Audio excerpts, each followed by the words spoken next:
Semuanya, perkenalkan nama saya Vincentus Wibowo dari kelas 3 PHP 57 dengan NIM 191902. Pada saat untuk tugas Indonesia Indigenous Culinary ini, saya akan mengangkat ataupun membahas tentang ayam kerbak atau oblok ayam dari DKI Jakarta. So, tanpa berlama-lama lagi, mari kita mulai penjelasannya. Untuk penjelasan yang pertama ini, saya akan menjelaskan terlebih dahulu mengenai bahan apa aja yang digunakan pada ayam kerbak ini. Yang pertama, bahannya adalah tentunya ayam, cabai, bawang merah dan bawang putih, jahe, lengkuas, kunyit, ketumbar bubuk, kemiri, lada, dan juga garam. Dan juga kita selain bumbu halus tadi yang sudah saya sebutkan, kita akan menambahkan bumbu utuh, yaitu berupa daun salam, serai yang sudah digeprek, bawang putih iris, dan juga air asam jawa untuk menambah acidity ataupun keasaman pada masakan ini. Dan tadi setelah saya jelaskan sedikit mengenai bahan apa aja yang digunakan pada ayam kerbak ini, so mari kita sekarang berpindah ke penjelasan mengenai sejarah penyebaran rempah di DKI Jakarta ataupun di Kepulauan Jawa. So mari kita mulai. Yang pertama, penyebaran lada, jinten, jahe, bawang dan juga ketumbar itu dibawa oleh bangsa India sewaktu mereka berdagang, sewaktu mereka berjualan di Nusantara ini. Dan demikian halnya juga dengan cabai. Cabai ini dibawa oleh bangsa Portugis dan juga bangsa Spanyol pada abad ke-16 dan abad ke-17. Seperti kita tahu teman-teman bahwa penyebaran rempah yang utama itu sebenarnya ada di timur Indonesia, di Pulau Maluku dan sekitarnya.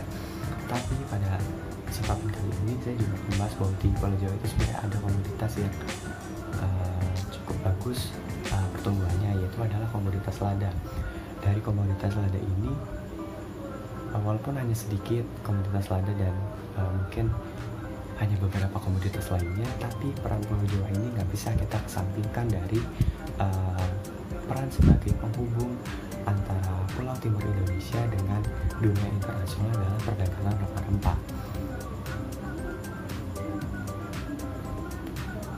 Oke, yang selanjutnya ketika kita tadi membahas tentang sejarah, memang nggak banyak yang bisa saya ceritakan mengenai persebaran ataupun sejarah penyebaran rempah bumbu dan rempah di Kepulauan Jawa ataupun di DKI Jakarta, karena memang seperti alasan yang sudah saya sebutkan tadi bahwa memang pusat dari komoditas rempah seperti palem, cengkeh dan sebagainya itu ada di timur Indonesia atau di Pulau Maluku dan sekitarnya. So, setelah tadi kita membahas tentang sejarah penyebaran rempah, mari kita sekarang beralih ke karakteristik bumbu dan rempah yang digunakan pada masakan ayam kerbak ini. Yang pertama, kita menggunakan jahe. Jahe ini sebagai penambah cita rasa dan juga menambah rasa hangat pada masakan. Dan yang kedua ada kunyit sebagai pewarna alami. Dan juga yang selanjutnya ada serai yang kita tahu juga menambah aroma. Ketika serai itu digeprek dan dimasukkan ke dalam tumisan bumbu halus, itu akan menambah aroma pada masakan tersebut. Dan ketahuilah teman-teman bahwa di dalam serai ini juga ada vitamin, vitamin A, vitamin C, kalium, kalsium, dan juga zat besi yang tentunya baik untuk tubuh. Bawang merah, selanjutnya ada bawang merah dan bawang putih yang kita gunakan ke dalam kondisi basah untuk menambah rasa pada bahan masakan ini, pada bumbu halus untuk ayam kerbak ini. Dan selanjutnya ada cabai yang pastinya menambah rasa pedas pada masakan. Yang selanjutnya adalah ketumbar bubuk. Kita pakai ketumbar bubuk ya pada resep ini, resep ayam kerbak atau oblok ayam ini. Yang ketumbar bubuk ini fungsinya untuk memberi aroma, memberi kesan lembut dan dalam tanda kutip ya nyata pada masakan, dan juga untuk mempertajam rasa dari si bumbu halusnya itu sendiri. Yang selanjutnya ada kemiri yang kita gunakan dalam kondisi basah karena kita nggak sangrai sama sekali, kita masukin dalam kondisi fresh. Dan selanjutnya ada lada yang memberikan pedas dan juga rasa hangat pada masakan. Selanjutnya ada yang kita masukkan dalam bumbu halus ini, ada lengkuas sebagai penguat aroma dan juga penambah rasa tentunya. Dan yang terakhir dan gak kalah penting, sebagai bumbu utuh itu juga ada kita tambahkan daun salam.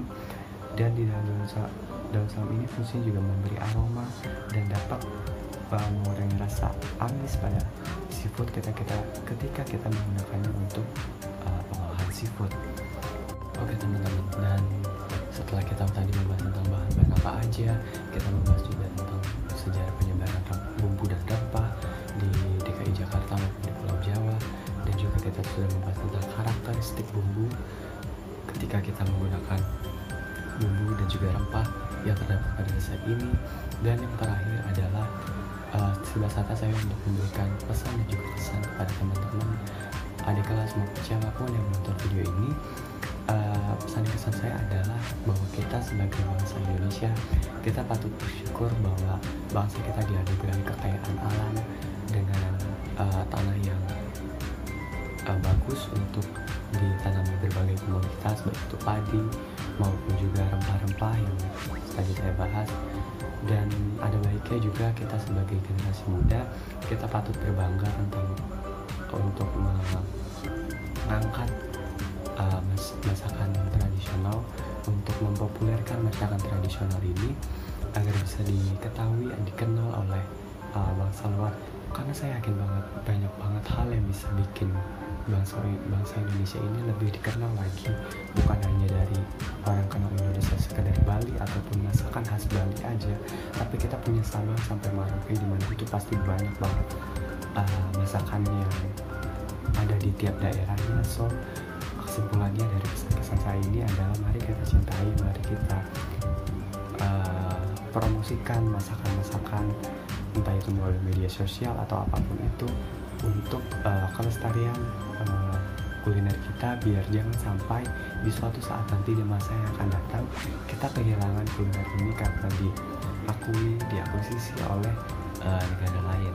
Saya rasa sekian dari video saya harap penjelasan saya pada saat kali ini bisa menambah wawasan teman-teman mengenai ayam karembak ataupun juga obrol ayam ini.